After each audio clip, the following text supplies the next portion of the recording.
Bom, pessoal, esse vídeo hoje nós vamos abordar questões de gráficos do ENAD. Sempre é recorrente isso, né? No ENAD cair questões de gráfico, principalmente gráficos de tabela e gráficos de regressão. Nos gráficos de regressão não vai ser mostrado equação nem nada disso.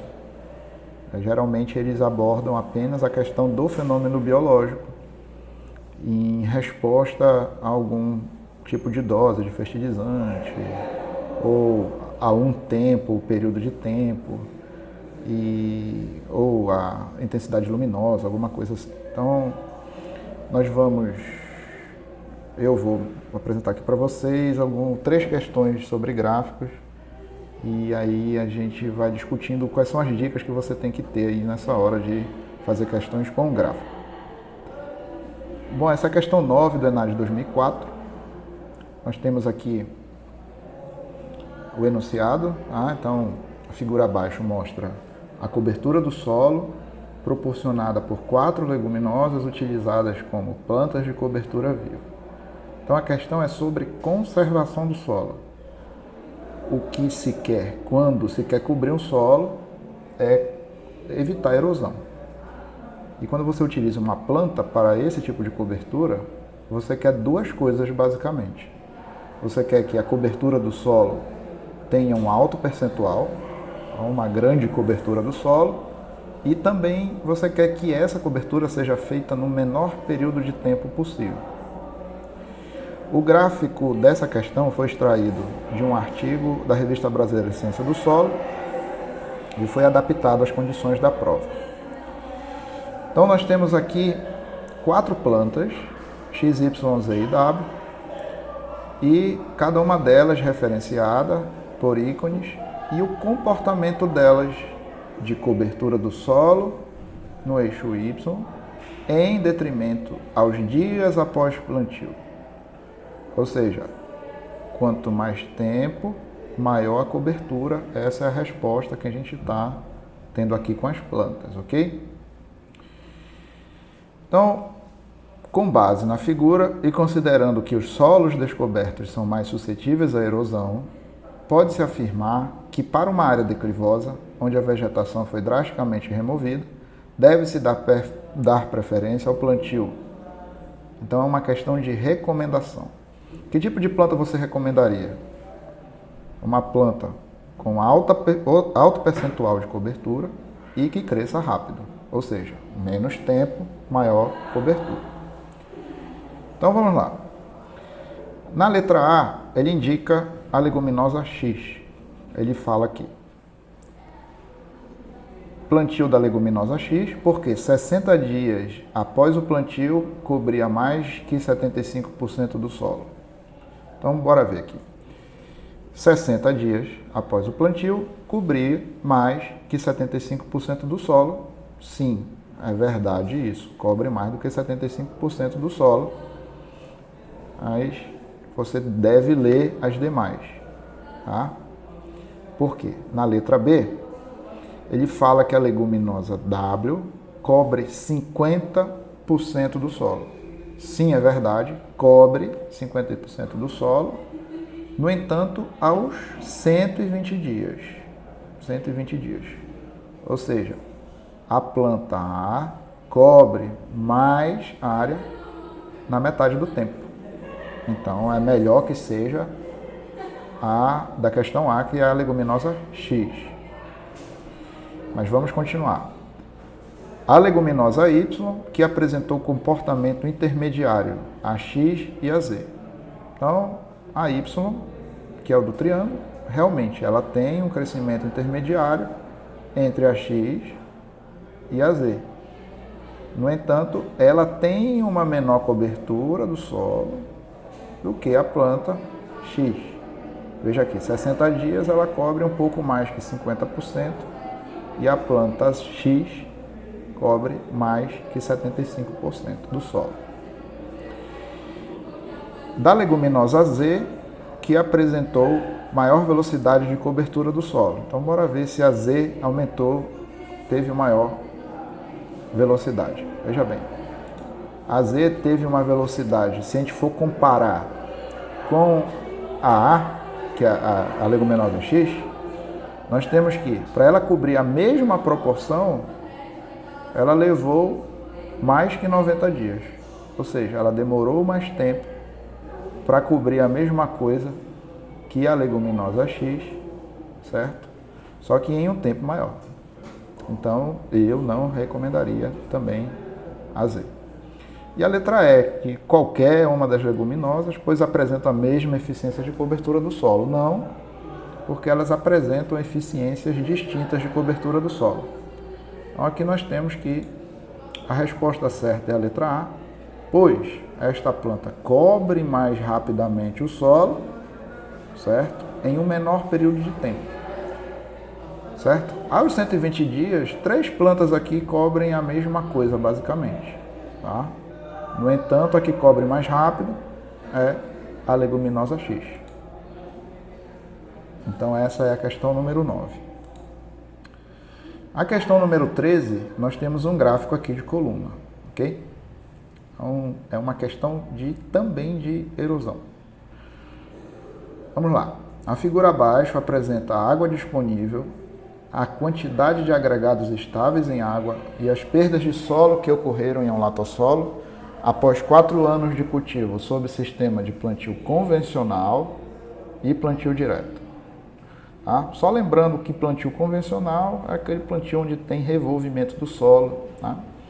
Nós temos a retirada da cobertura vegetal, ela é incorporada, e eu tenho uma maior desagregação dos particulados do solo devido ao revolvimento do solo. Tá? No plantio direto eu não revolvo o solo. É um plantio sobre a palhada da cultura anterior. Tudo bem? Então vamos lá.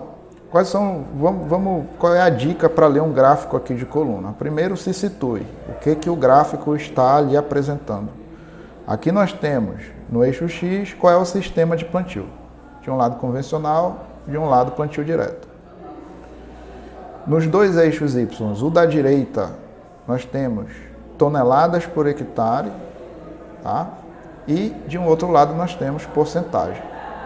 Porcentagem, você vai observar os gráficos água disponível e agregados estáveis. E toneladas por hectare, perda de solo. Então vamos lembrar do seguinte, água disponível no solo é um aspecto bom ou ruim? Então, previamente, água disponível no solo é um aspecto bom para a planta. Então, quanto maior a água disponível, melhor. Perdas de solo é uma característica boa ou ruim? Perda de solo é uma característica ruim. Quanto maior a perda de solo, mais eu estou levando ali particulado, mais eu estou levando nutriente, mais eu estou assoreando o rio, maior vai ser a erosão do solo.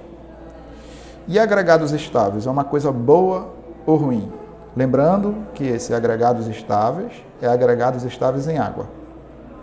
Isso é uma coisa boa também. É bom ter agregados estáveis, porque se eu tenho agregados estáveis em água, em uma quantidade maior, eu tenho menor erosão. Ok?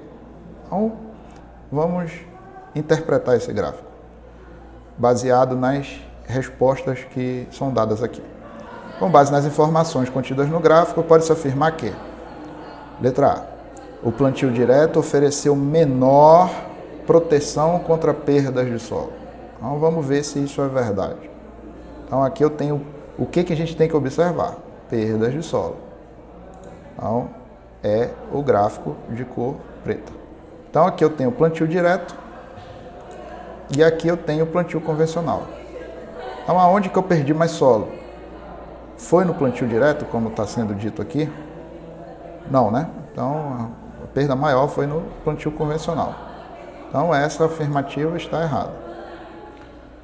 Passando para a segunda, a letra B, está escrito que o plantio direto causou maior assoreamento de cursos de água que o plantio convencional. Então, vamos observar isso. Tá? Aqui eu tenho agregados estáveis em água. Plantio direto eu tenho muito maior agregado estável em água do que o plantio convencional. Aqui o plantio convencional. Então, o plantio direto causa maior assoreamento? Não, né?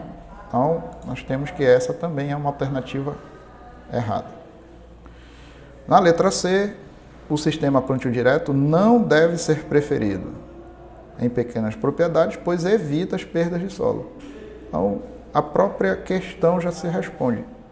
Obviamente que eu devo evitar a perda de solo em propriedade, seja ela pequena ou grande. E o plantio direto a gente já observou aqui que tem uma menor perda de solo.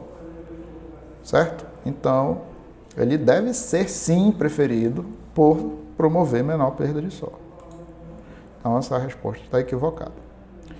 Vamos passar para E e descreve que no sistema convencional as plantas estiveram mais protegidas contra déficit hídrico.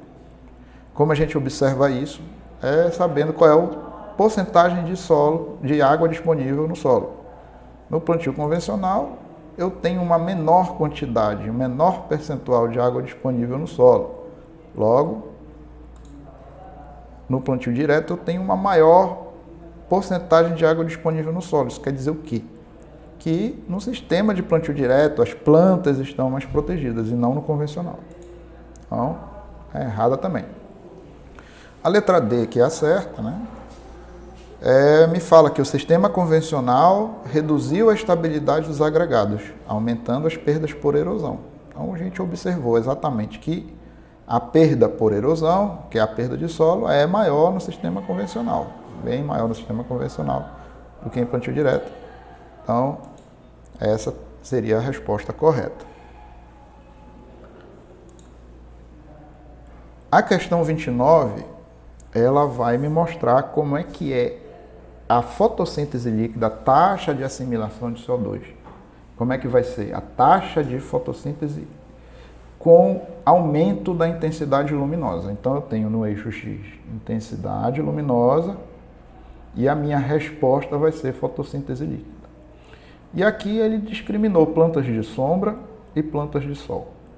Relembrar aqui, planta de sombra geralmente é planta C3, que tem esse comportamento de saturação luminosa, e planta de sol, geralmente planta C4, não se satura por luz ou se satura muito pouco, a depender de certas situações. Vamos lá, então, interpretar o gráfico. Essa questão é uma questão dividida em duas partes.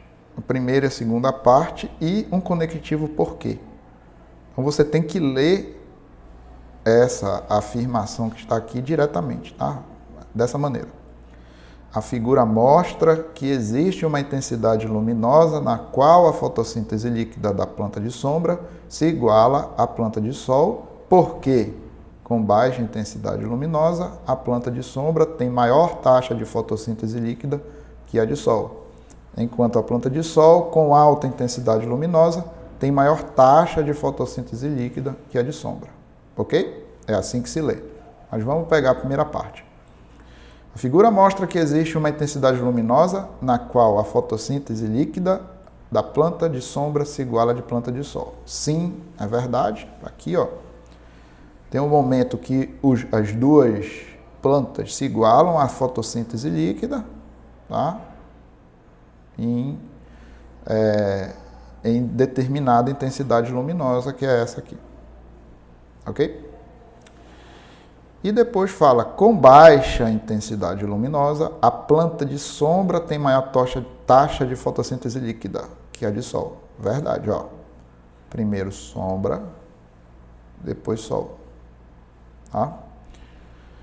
Com alta intensidade luminosa, ok, tem maior taxa de fotossíntese líquida que a de sombra, né? A planta de sol tem maior taxa de fotossíntese com maior intensidade luminosa, sim, é verdade, está aqui, a diferença é bem grande.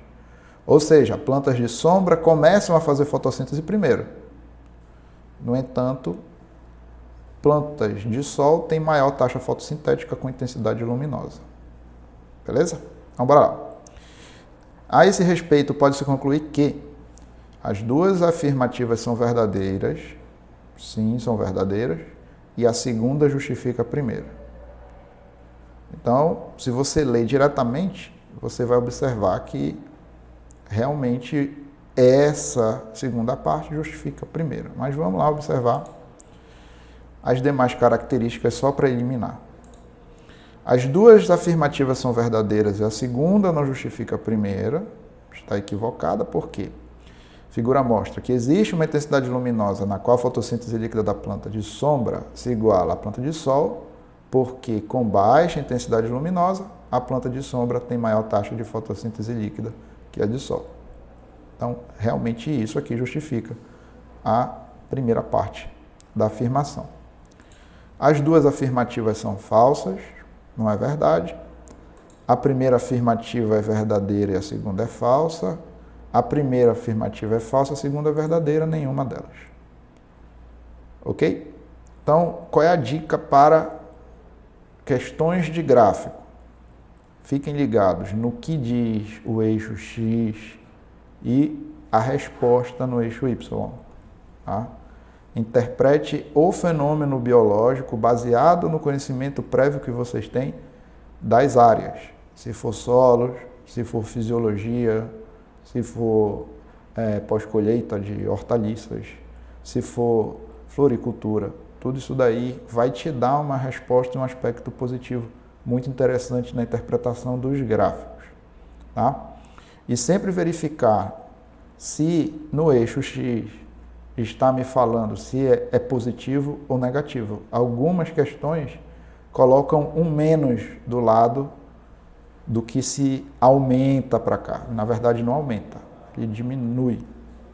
Tá, ok? Então, se os números que estiverem no eixo X forem negativos, a partir do momento que você se afasta do zero, você está diminuindo a coisa. Então, é muito frequente isso, por exemplo, em questões onde eu tenho potencial mátrico do solo, alguma coisa assim, dessa maneira.